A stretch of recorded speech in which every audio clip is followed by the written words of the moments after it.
All right, you want to play Dig Dug? No problem. Give me $1 or I kick your teeth in. How's that? Hello, humans, and welcome to the Gen X Gamer Show, the show with the most macho gameplay style delivering video game entertainment with guaranteed below average gameplay to help your video gaming self-esteem. And now, from coast to coast, from sea to shining sea, and directly from my laptop to the fruited plains of the US, to the world, welcome to the Gen X Gamer Show. All right, friends, if you wanted heartwarming stories about video games, well, you came to the wrong place. You saw the title. This is another story of getting your ass kicked. Back in the day when Dig Dug came out, man, it was they had it at this one burger joint that was just famous and delicious. And, you know, all of us would go down there and spend our quarters and what have you.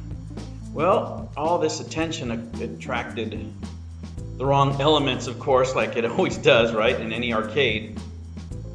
And what do you think was going to happen? You have all these little kids, right, pre-teens, teenagers coming up to this joint, pockets full of quarters, ready to dispense them at will to whatever video game is in the burger joint, right?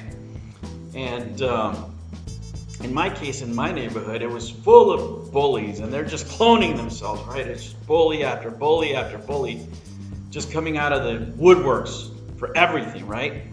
And these fools, they knew that, you know, the little kids had the money, so they were out there, man. Like the lions, you know how they stalk their prey where they're about to drink water? These guys needed money, and they knew a place where they could beat it out of you.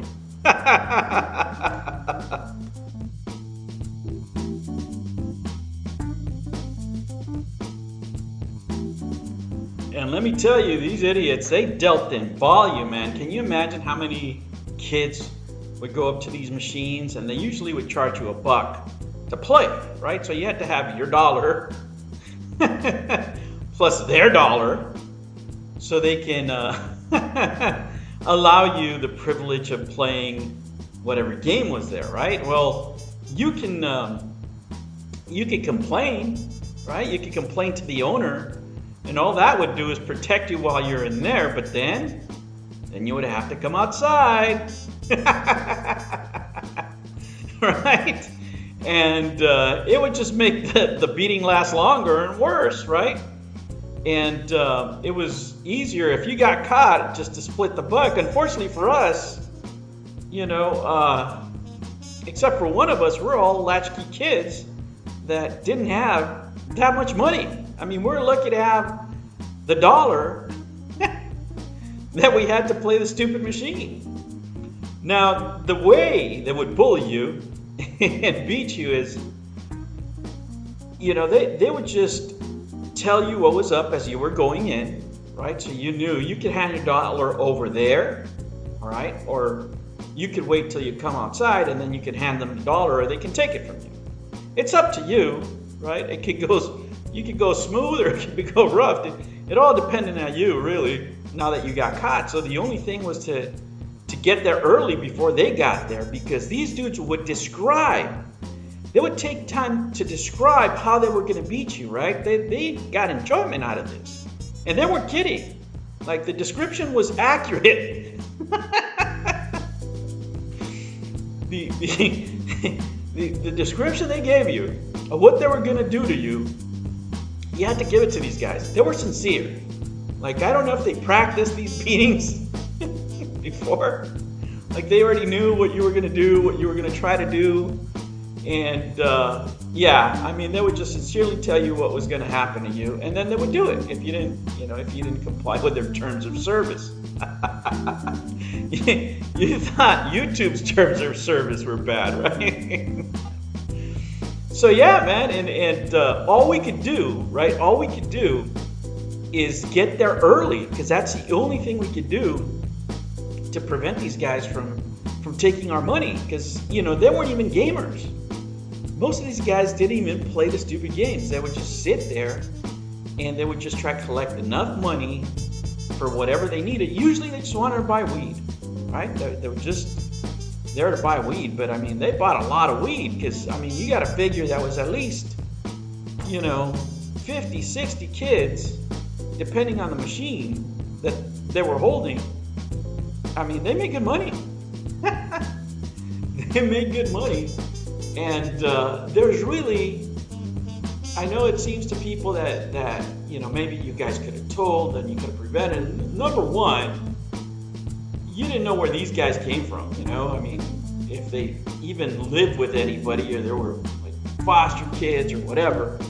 Number one. Number two, nobody could protect you 24/7. These guys were just out in the street. They were in school and they were in the street.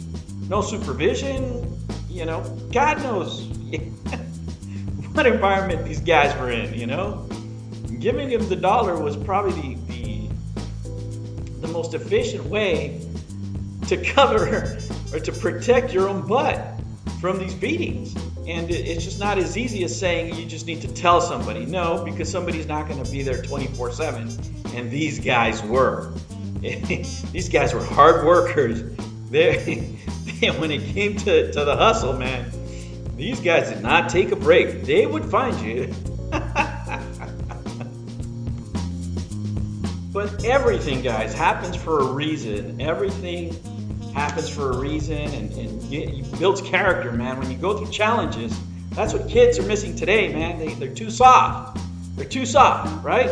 If it wasn't for these bullies out there and all these dangers that we would go through, we wouldn't have loved the home consoles as much as we did, right? When I got my home console, it was a blessing, right? Whether it's the 2600 or the ColecoVision, man, I was finally liberated, right? And it built character, man. It taught us to always be ready, to check out the dangers in the street, man. I mean, you weren't going to catch us slipping. Because trust me, it just took a couple of those whoopings and you were ready for anything, right? You were ready for anything. Many of us learned to defend ourselves because of these guys, right? And you know what the most screwed up part is? The most screwed up part is all these guys, I want to say, and I can't even mention names because like they have kids now. Like my kids are grown, but their kids are little.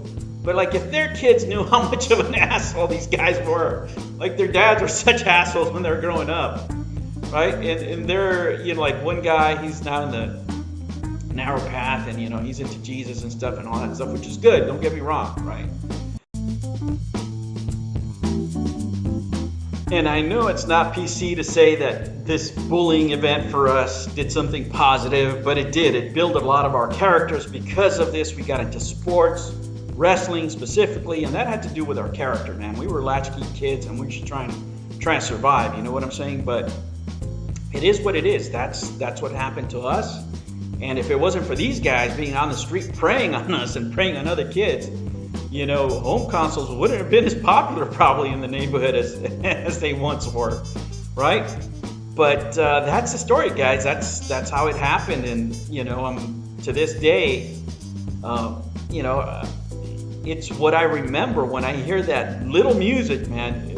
I hear that music, I go to the smell of those burgers, and the memories are just being alert, being thrown out there to not get hit in the mouth if you didn't give up your dollar. All right, guys, that's the story. Remember, don't be afraid to be happy. I'm trying to grow the channel, so make sure to like and subscribe, and we'll do more story times. If you enjoy these, let me know in the comments section, and I'll make sure that I'll film a few more. I got a lot of stories. It was a pretty violent neighborhood. All right, humans, don't be afraid to be happy, and I'll catch you on the next one. Take care.